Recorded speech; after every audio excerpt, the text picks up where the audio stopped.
Graça e paz, irmãos, da parte de Deus, nosso Pai, e do nosso Senhor e Salvador Jesus Cristo. Vamos continuar o nosso estudo da carta de Paulo à Igreja de Corinto, da primeira carta de Paulo à Igreja de Corinto, dando continuidade aqui no capítulo 5. Vamos estar fazendo uma oração e logo após fazendo a leitura bíblica de 1 Coríntios 5, versículos de 6 em diante. Amado Deus, eterno Pai, graças te damos, Senhor, pela oportunidade de estarmos aqui estudando a Tua Palavra. Queremos te pedir, ó Deus, que o Senhor nos dê a Tua direção, a Tua unção para esse estudo. Que as nossas mentes e os nossos corações possam ser abertos, ó Deus, e para recebermos o pleno entendimento da Tua Palavra. Que a qualquer tempo, ó Deus, em que uma pessoa esteja assistindo esse vídeo, ela possa ser abençoada por Ti, recebendo ali o entendimento, ó Pai, daquilo que o Senhor quis nos falar por meio da vida do apóstolo Paulo. Nós te agradecemos, ó Pai, por essas bênçãos, em nome de Jesus. Amém. Vamos fazer a leitura, irmãos. Eu vou ler todo o capítulo 5, né, de forma que a gente relembre o contexto do que estaremos falando. A impureza da igreja de Corinto, repreensões e exortações. Geralmente se ouve que há entre vós imoralidade, e imoralidade tal que nem mesmo entre os gentios, isto é, haver quem se atreva a possuir a mulher do seu próprio pai. E contudo andais vós ensoberbecidos e não chegastes a lamentar, para que fosse tirado do vosso meio quem tamanho ultraje praticou. Eu, na verdade, ainda que ausente em pessoa, mas presente em espírito, já sentenciei, como se estivesse presente, que o autor de tal infâmia seja, em nome do Senhor Jesus, reunido vós e o meu espírito, com o poder de Jesus nosso Senhor, entregue a Satanás para a destruição da carne, a fim de que o espírito seja salvo no dia do Senhor Jesus. Não é boa a vossa jactância? Não sabeis que um pouco de fermento leveda a massa toda?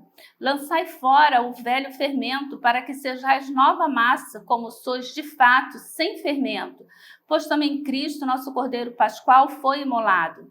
Por isso, celebremos a festa não com o velho fermento, nem com o fermento da maldade, da malícia, e sim com os asmos da sinceridade e da verdade. Já em carta vos escrevi que não vos associeis com os impuros. Refiro-me com isto não propriamente aos impuros deste mundo, ou aos avarentos, ou roubadores, ou idólatras, pois neste caso teríeis de sair do mundo. Mas agora vos escrevo que não vos associeis com alguém que, dizendo-se irmão, for impuro, ou avarento, ou idólatra, ou maldizente, ou beberrão, ou roubador. Com esse tal, nem ainda comais. Pois com que direito haveria eu de julgar os de fora? Não julgais vós os de dentro? Os de fora, porém, Deus os julgará. Expulsai, pois, de entre vós o malfeitor. Só para recapitular com os irmãos, Paulo aqui, quando ele começa falando, né, que nem entre os gentios ocorre tal pecado, tal injúria, Paulo está ali servindo diretamente à lei, porque a lei romana ali na cidade de Corinto dizia que o filho que tivesse relação com a sua mãe ou com a sua madrasta e que fosse também um caso de adultério, quando o pai ainda estivesse vivo, então o homem e a mulher deveriam ser expulsos daquela sociedade, perderiam ali a cidadania romana e eles perderiam também os seus bens. E estivemos ali até lendo um texto que fala a respeito disso.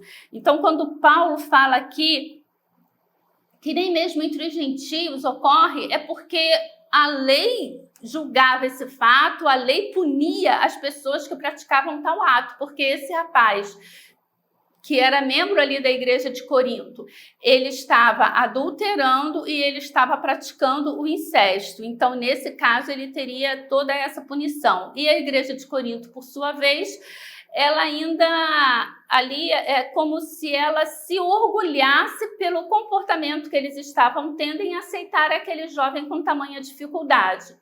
Cogitamos e fizemos uma relação com os nossos dias atuais de que muitas das vezes nós nos a igreja se subjuga a situações como essa, às vezes por interesse financeiro, infelizmente, às vezes por interesse de mídia, por estar na mídia com aquela pessoa, por aquela pessoa ser um cantor gospel, por exemplo, famoso, então ele é membro da minha igreja, ele faz parte aqui da nossa igreja, então há um orgulho e com isso se fecha os olhos para as questões de pecado que aquela pessoa possa estar praticando.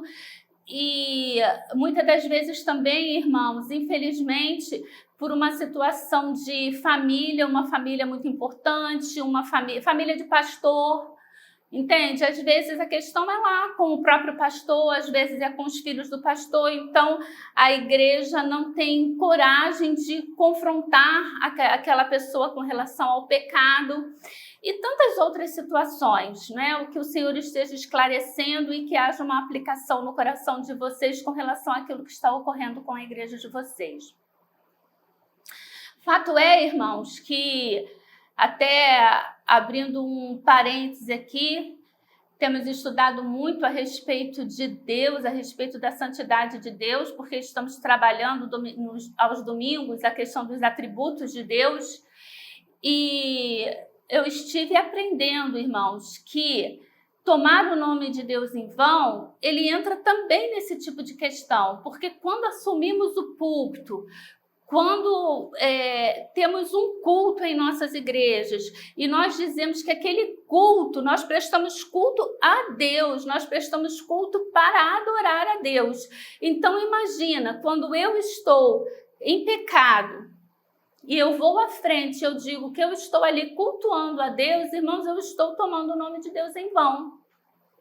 Quando eu permito que no meio de nossas igrejas, entende? Quando nós somos coniventes, sabemos da dificuldade, dos pecados, das coisas que determinados irmãos estão enfrentando, e nós somos coniventes com isso, irmãos, nós estamos tomando o nome de Deus em vão, porque nós dizemos que aquele culto ali é para adorar a Deus, e nós sabemos muito bem que Deus, ele é santo. No livro de Isaías, capítulo 6, nós vamos ver os anjos ali saudando, os arcanjos dizendo: Santo, Santo, Santo é o Senhor. E nós sabemos que na escrita ali judaica, não é? Quando eles queriam ali enfatizar uma palavra escrita, então eles repetiam essa palavra 3 vezes. Hoje, o que nós fazemos aqui dentro da nossa cultura? Nós sublinhamos a palavra, nós colocamos a palavra em negrito, nós colocamos a palavra entre parênteses. Na cultura judaica, eles repetiam 3 vezes. E santo é o único atributo de Deus que é repetido 3 vezes. Você não vê justo, justo, justo é o Senhor. Você não vê soberano, soberano, soberano. Mas você vê santo, santo, santo é o Senhor. Então, nós temos que tomar muito cuidado com relação a isso. E temos que pedir a Deus que realmente nos dê condição de amar aquela pessoa, mas de ser, irmãos, ali pontuais com relação ao pecado que aquela pessoa está praticando. A gente precisa entender que o pecado está sendo praticado contra Deus. E aí precisamos agir enquanto igreja. E nós temos muita dificuldade com relação a isso. Primeiro, e isso eu falei até em umas aulas lá atrás, porque é difícil ter pessoas como os da família de Chloe, que chegou até o apóstolo Paulo levando ali uma demanda de coisas que estavam acontecendo na igreja. E Paulo começa a carta dizendo, porque chegou até mim informações da parte de Chloe. E hoje em dia as pessoas muitas das vezes trazem as coisas, mas elas não querem eu não quero que seja dito que fui eu que falei, eu não quero que meu nome apareça. Então, essas situações, irmãos, elas são muito complicadas dentro da igreja. Mas, dando continuidade, Paulo agora ele vai falar que não é boa a vossa jactância. E ele vai dizer, não sabeis que um pouco de fermento leveda toda a massa? Isso nós, não é, que cozinhamos, sabemos sim, que quando nós colocamos ali um pouquinho do fermento em pó, numa massa ali de trigo, leite, ovos, o que aquele fermento ele faz? Ele vai expandir, ele vai levedar toda a massa. Então Paulo está falando, você não sabe disso? E aqui o fermento, ele é comparado com o quê? Com o pecado. E Paulo vai dizer, olha, lançai fora o velho fermento para que sejais nova massa, como sois de fato sem fermento. E aí Paulo vai usar, ó, como também Cristo, nosso Cordeiro Pascual, foi imolado. E Paulo aqui vai estar fazendo uma referência à Páscoa judaica. E quando ele cita Jesus, ele vai falar agora da Páscoa cristã. Mas o que acontecia ali na Páscoa judaica? Relembrando ali o livro de Êxodo, nós vamos ver que Deus instituiu a Páscoa, que seria ali, Páscoa, né, tem um significado ali de passagem, o anjo da morte passaria pelo Egito e ele visitaria as casas, matando os filhos primogênitos daqueles que não houvessem, não é, passado ali o sangue do cordeiro nas portas. Além de passar o sangue do cordeiro, aquela família deveria se alimentar. E quais seriam os alimentos? Tinha as ervas amargas, o próprio animal e tinha também o pão sem fermento, que aquela família deveria comer. Então, Paulo faz a referência da mesma forma que na Páscoa, quando foi instituída, deveria se comer o pão sem fermento, vocês agora também precisam tirar fora esse fermento. E aí o fermento tem essa relação com o quê? Com o pecado. Aquela família estava comendo pão sem fermento, ela havia ali protegido o umbral da sua casa com o sangue do cordeiro. Então o anjo da morte passa, ao ver o sangue do cordeiro, ele passaria por cima daquela casa ali, não matando aquelas pessoas. Por que o anjo estava matando? Devido ao pecado praticado pelos egípcios. Então, tem todo um simbolismo e é a isso que Paulo está levando aqueles irmãos a refletirem, porque ele diz, olha, lançai fora o velho fermento para que sejais nova massa como sois, de fato sem fermento, pois também Cristo, nosso Cordeiro Pascual, foi imolado. Por que Paulo está aqui citando a Páscoa cristã? O que é a Páscoa cristã? A nossa Páscoa, na verdade, os cristãos não têm Páscoa. Porque a Páscoa é a marca da saída do povo de Israel ali do Egito. No dia em que o Senhor Jesus foi morto, ele instituiu a ceia do Senhor, numa Páscoa. E a nossa ceia, aquela ceia que algumas igrejas praticam todos os domingos, algumas igrejas praticam uma vez por mês e tem toda uma cronologia, mas existe uma constância na prática dessa ceia. O que Jesus fez? Jesus ali, ele instituiu e ele disse, olha, esse é o meu corpo e esse é o meu sangue. Quando ele partiu o pão e ele abençoou o vinho. E ele distribuiu entre aquelas pessoas. E ele se entregou como cordeiro sem pecado. Então é a isso que Paulo está falando, porque Jesus também ele não tinha fermento. O Cordeiro Pascual não tinha pecado, e aí essa é a equivalência do fermento como pecado. E ele está dizendo, lançai fora o velho fermento, para que sejais nova massa, pois de fato sem fermento. Pois também Cristo, vosso Cordeiro Pascual, foi imolado, ele foi morto. Por isso, celebramos a festa não com o velho fermento, não é mais com os pães asmos e etc e tal, nem com o fermento da maldade, da malícia, e sim com os asmos da sinceridade e da verdade. Já em carta vos escrevi que não vos associeis com impuros. E agora Paulo aqui, ele entra em outra referência, não é? E aí a gente vê que houve alguma carta que Paulo havia escrito àquela igreja anteriormente. Ele está falando aqui, olha, não vos associeis com os impuros. E aí Paulo vai definir quem são esses impuros. Olha, refiro-me com isso não propriamente aos impuros deste mundo. E muitas das vezes, irmãos, quando a gente fala que nós não devemos nos associar com os impuros, nós queremos fazer essa separação. E nós até dizemos em nossas igrejas, né? As pessoas do mundo, o mundo lá fora. Não são expressões que nós usamos? Infelizmente nós usamos, eu mesmo uso por demais essas expressões, tenho me policiado.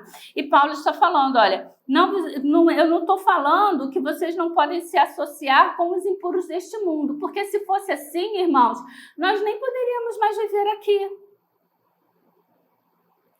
Né? Certa ocasião eu ouvi falar de uma moça, de uma jovem senhora, que não queria ir na igreja de sua infância, teria lá uma celebração por parte da sua mãe, e ela se pôs a chorar porque ela disse que aquela igreja ali, tinha aquelas pessoas ali, eram pecadoras demais para ela poder estar ali. Dá sim, irmãos, num certo momento a gente pode até ter raiva, mas na verdade são situações que merecem pena. Merece pena da nossa parte. E pessoas que, por exemplo, não querem deixar os seus filhos estudarem em determinadas escolas ou ter contato com determinadas pessoas, não, porque senão ele pode virar isso, ele pode ser aquilo. Irmãos, nós não somos contaminados pelo mundo. Não é o que vem de fora, não, no sentido de que estar no meio daquelas pessoas ali, nós possamos ser contaminados. Você vai ser contaminado se você estiver fraco na sua fé, se você não estiver se alimentando de santidade, se você não estiver se alimentando da palavra, da oração. Porque a nossa função aqui no mundo é estar no meio dessas pessoas, fazendo a diferença na vida dessas pessoas, contribuindo, não nos associando a ela, mas fazendo a diferença na vida delas, sendo luz e sal, iluminando o caminho delas, salgando. E aí eu uso sempre uma expressão que ouvi de um amigo num sermão, quando ele falava que pega uma colher de sal e bota dentro da boca. É intragável.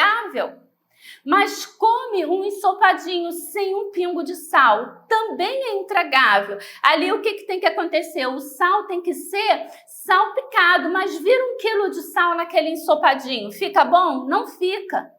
Então assim somos nós, irmãos, nós temos que estar salpicando a terra. E o que está acontecendo? Nós nos juntamos todos num só lugar, com medo das pessoas de fora nos contaminarem. Então, ao invés de nós estarmos contaminando elas com a nossa graça, com o nosso amor, com a nossa paz, com a abundância que Deus dá aos nossos corações, nós estamos nos fechando e com isso nós nos tornamos insuportáveis. E Paulo está falando, olha, não é que vocês não devam se associar com as pessoas que estão no mundo, porque isso seria impossível.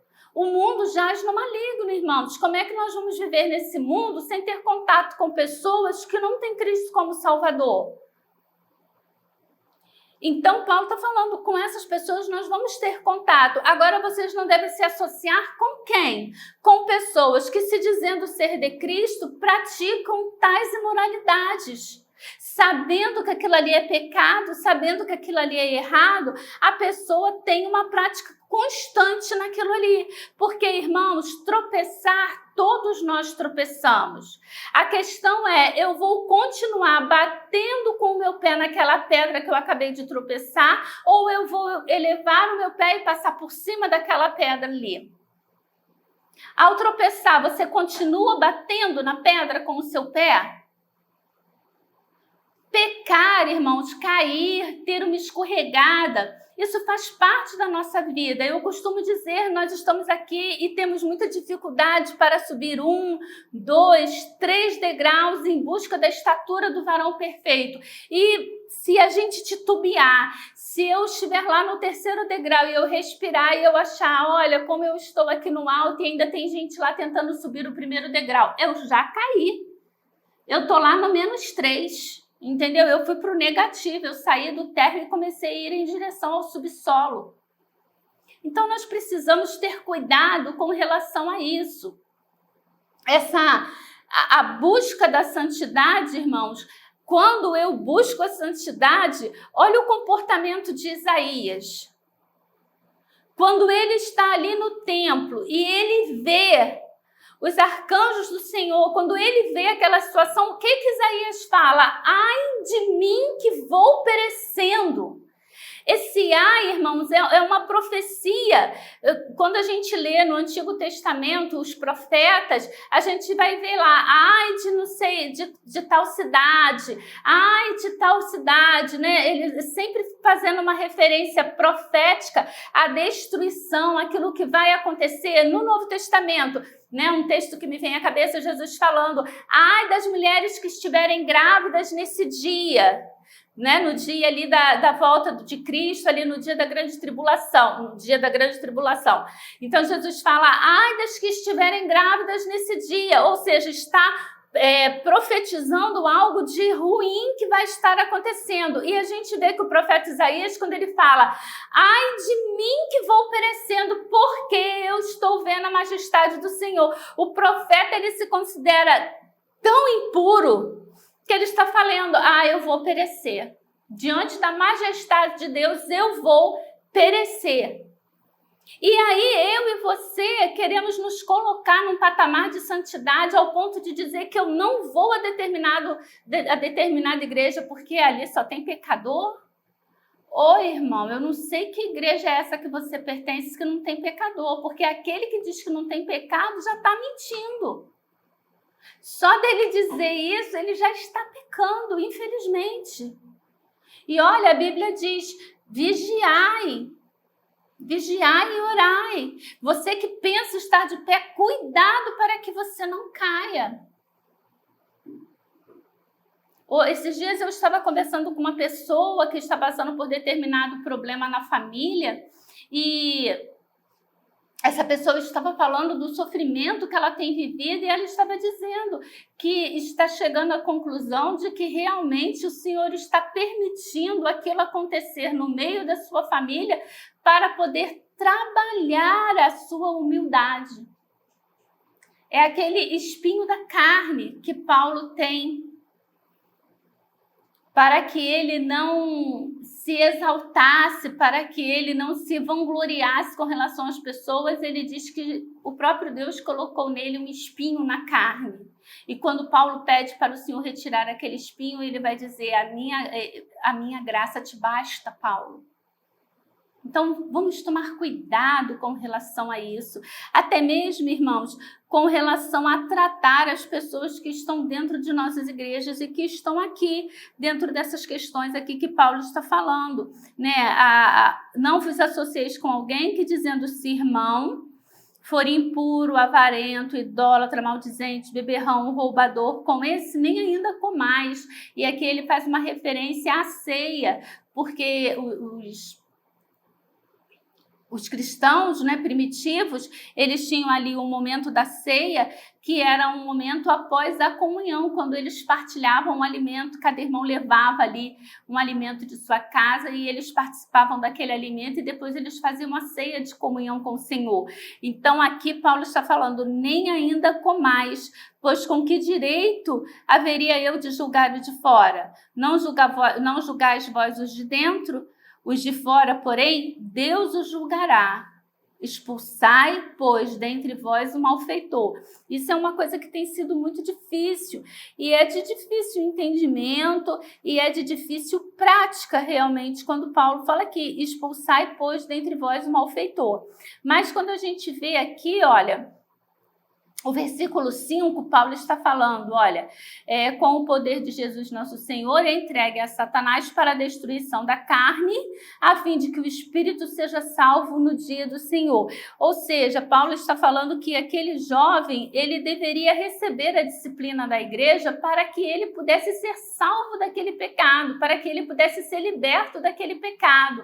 Porque sem receber a disciplina, aquele jovem jamais receberia o entendimento de que a prática dele de fato era pecado e não poderia ser tolerada no meio da igreja.